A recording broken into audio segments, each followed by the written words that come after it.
అలానే ఉంది. ఎట్లా ఉంది సినిమా చెప్పండి దాన్ని బట్టి. అన్న ఏంటన్నా ఎట్లుండే నా సినిమా బాగుంటది, ఎలాగైనా బాగుంటది. సినిమా మీరు చూడముందుకే చెప్పేస్తున్నా కదా, ఆల్రెడీ చూడముందుకే మాకు ట్రైలర్ చూసినప్పుడు అర్థమైంది సినిమా బాగుంటుంది. అందుకని మార్నింగ్ షో వచ్చి ఇంతగానో కష్టపడి స్లోగా ఉంది అంటున్నారు సినిమా. అట్లా స్లో అయిందన్న 3 hours ఉంటాలకే కొద్దిగా లాగ్ అనిపించింది, కానీ సినిమా అయితే ఓవరాల్ గా అయితే చాలా బాగుంది, సూపర్ గా ఉంది. కమల్ హాసన్ గారి యాక్టింగ్ కానీ అలాగే ప్రతి ఒక్కరి క్యారెక్టర్ కూడా చాలా డిఫరెంట్ గా ఉందన్న. అలాగే సిద్ధార్థ క్యారెక్టర్ కూడా అల్టిమేటెడ్, అంటే కమల్ హాసన్ తర్వాత నెక్స్ట్ హీరో లెక్క చూపించారు. అందులో చాలా బాగుంది క్యారెక్టర్ వైజ్ కానీ డైలాగ్ డెలివరీ కానీ. కమల్ హాసన్ గారి గెటప్ అయితే సూపర్ బ్రదర్. వన్కి దీనికి కనెక్షన్ ఉందా లేకపోతే వన్కి దీనికంటే అంటే సేమ్ అదే కంటెంట్, కానీ కంటెంట్ సేమ్ బ్రదర్ అనమాట. 10 minutes ఉంటుంది. ఇంకా మీరు అందరూ పేర్లు పట్టాయి కదా, అయిపోయింది కదా అని చెప్పి వెళ్ళిపోతారేమో, వెళ్ళకండి. ఇండియన్ 2 సినిమా నిజంగా చాలా బాగుంది. మన ప్రతి ఒక్క ప్రాబ్లం చెప్పారనమాట, ఒకటి ప్రతి ఒక్కటి. కానీ చాలా మందికి ల్యాగ్ అనిపిస్తుంది, ఎందుకంటే మన ప్రాబ్లం అంటే మన మీద ఎవడైనా చెడుగా ఉంటే అది మనకి చేదుగానే ఉంటుంది కదా, ఆ చేదుగానే ఉంటుంది. కానీ సినిమాను మాత్రం అందరూ మిస్ అవ్వకుండా చూడండి. ప్రతి చిన్న ప్రాబ్లం బాగా చెప్పాడు. అసలు సాంగ్స్ ఏం లేవు, కానీ సాంగ్స్ మనకు అవసరం లేదు. బ్యాక్గ్రౌండ్ మ్యూజిక్ మాత్రం చాలా బాగుంది, సాంగ్స్ లేవు. అంటే ఒకటే కాన్సెప్ట్ భయ్య, ఇల్లు క్లీన్ గా ఉంటే దేశం క్లీన్ గా ఉంటుంది, కంట్రీ క్లీన్ గా ఉంటుంది. బట్ అది మళ్ళీ మనకి ఎఫెక్ట్ అయితే ఏంటి సిచ్యువేషన్ అనేది చూపించారు. కానీ లాస్ట్ లో ఏమన్నా పవర్ఫుల్ డైలాగ్స్ ఇట్లా ఉంటే బాగుండేది. మూవీ అనేది వచ్చేసరికి యూత్ మేల్కోవాలి. మీ తల్లిదండ్రులు ఏదైతే లంచం ఉండి తిన్నారో అది మీరు తినొద్దు, మీరు మీ తల్లిదండ్రులకి మీరు నిద్ర మేల్కోవాలనేది చూపించారండి సినిమాలో.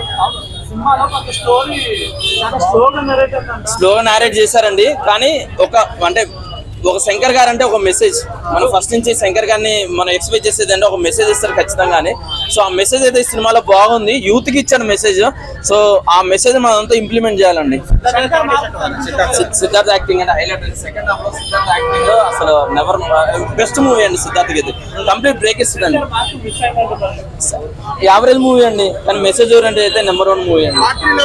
మన ఇప్పుడున్న పరిస్థితులలో మన భారతీయులు ప్రతి ఒక్కరు కూడా మన 2వ స్వతంత్ర పోరాటం మన ఇంట్లో మనం చేయాల్సినటువంటి అవసరం ఉంది అనేటువంటి ఒక అద్భుతమైనటువంటి సినిమా అండి ఇది. మన పోరాటం మనం చేసుకోవాలి, మన జీవితాన్ని మనం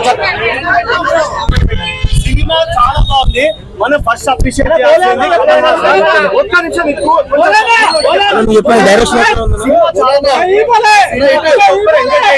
రివ్యూస్ కానీ రేటింగ్స్ కానీ ఎవరు నమ్మకండి.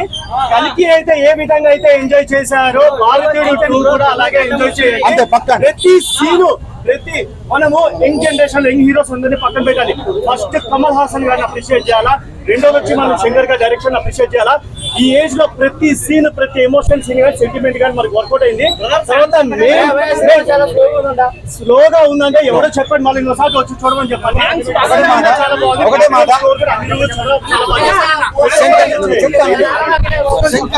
శంకర్ గారికి కమల్ హాసన్ గారికి నా చేతులు ఎత్తి నేను నమస్కరిస్తున్నా. మన భారతీయులందరం కూడా ఈ సినిమాకు రుణపడి ఉన్నాము అంతే. చాలా నిజాయితీగా చెప్తున్నా, భారతీయ 2 అనేది మన జీవితం.